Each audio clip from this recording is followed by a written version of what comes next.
Alas 5:33 doon natin nadawat nga impormasyon labot sa gikataho nga suicide incident diha sa lungsod sa Panglao. Nasa pikas linya si Master Sergeant Rabanal sa Panglao Police Station. Maayong hapon nimo, sir.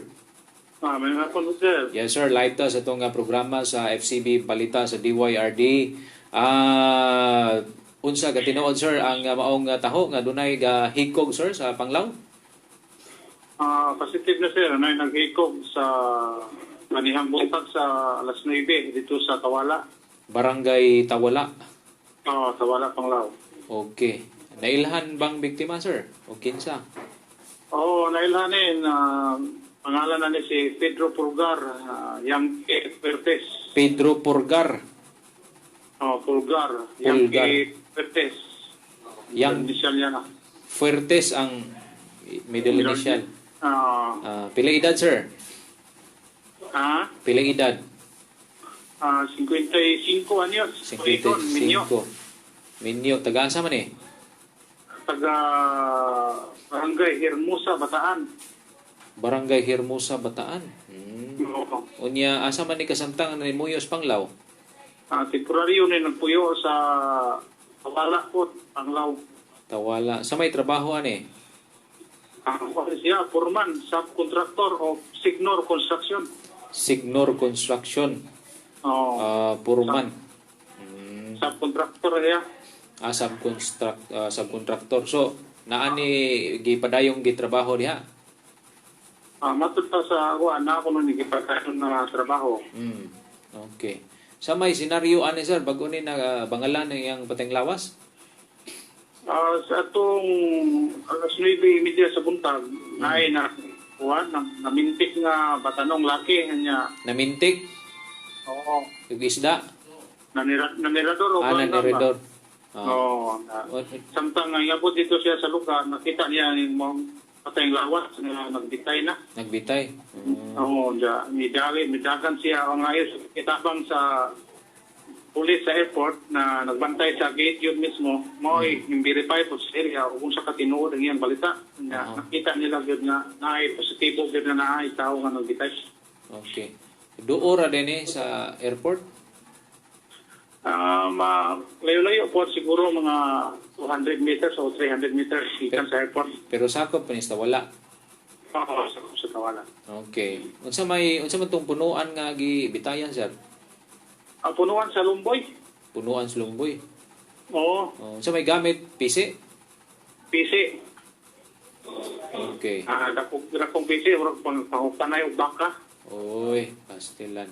Unya, unsa man ning lugar kining ni ang isolated na way tao ding way mga balay, mingaw? Mingaw siya, sir, igani bahay sa dool. Okay. Unja gining ni ang wa na ni dadag hospital gideklara na ning dead on the spot. Gideklara man ni na dead on the spot ni Doktora Annie Grace Villanueva, municipal head doctor sa Panglao. Okay. Wa bay foul play, sir, nga nakita dito antong kapulisan? Ang atong magbase naman dito sa doktor kasi may naibawa na yung disclose sa doktor nga wag foul play na itabo sa patayang lawas sa maong tao. Okay. Moro gito yung gikamatian itong pagkaturo yung paghikop ng may kamatian. Okay. O niya, nanabay ni cooperate ani sa inyong buhatan na nagpakisayo doon unsay hinungdan kaha ning iyang pagtubok? Daghan sa sa mong investigador, daghan mga anggulo nga na hinungdan siya pagkamatay kaso kung daghan nga problema ang problema po sa trabahoan po niya. Siguro napuno na siguro kaya may usa ka iyang amigo nga may doon dire nga nagka-text kanay po sa kaniyang buntag. Okay. Kanya text kanay bahay problema. Bahay na yung problema ko noon. Tagalog mo to ingon naman ko noon nga oras na. Mga ito gikuhan sa iyang kauban dire na giyang ari dire sa opisina basing napatong cellphone ano matris tong iyang pang-text sa cellphone. So, mara to'y last word niya, oras na. Yes, sir. Tagalog din yung biktima, kay taga-Bataan man din no? Tagalog. Okay, so rest in peace na lang, no? Nya condolence po sa mga family. Nakaibaw na mga pamilya ni sir? Nakaibaw na? Gitawagan na ba? Kipaibaw na sa mga kuan sa engineer sa Signor na may nagpaibaw sa tagtungod yun ani. Okay. Nya sa may plano ani nga lockdown ba aron wa bay biyahe? Wa mo po na pungutana na di pa ko karon katubagan na sir. Sa plano wala ni. Unya di ra ba padugayan ning mga kuan ron, mga haya sa mga patayng lawas sa mga tao, murag ang pinakataas tulo ra ka adlaw nya ilubong dayon. So posible nga di na ni mauli dito sa Bataan. Posible sir kaya ang karong yang patayng lawas na pa man sa name funerals pero ako kay ba kung sa action sa buhaton sa taga-Signor kay ingom nito nga ila ko nung impropose ko na ila ipatopsy ko no nabadyo ko no ipa-outlet. Nahala, sige, salamat kayo nimo Staff Police Master Sergeant Manuel Rabanal diya sa Panglao Police Station sir og mayong hapon. Mayong hapon po sir.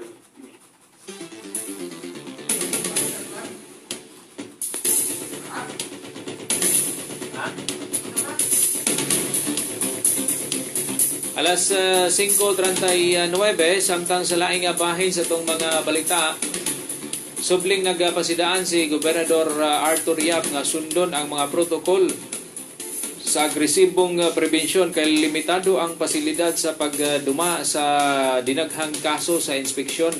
Matod niya, madumala sa healthcare system sa Bohol ang hangtod sa 30 ka mga kaso sa COVID-19 infection o maong kinahanglang sabton ang kasamtangang limitasyon sa pasilidad ug ekipo sama sa mga ventilator. Usa kini sa mga kritikal nga hinungdan nganong angay usab nga limitahan ang mataghugna sa pagsold sa mga manguling bulanon sama sa mga OFW. Pahinumdom niya pag-usab nga krusyal sa kaluwasan sa katawhan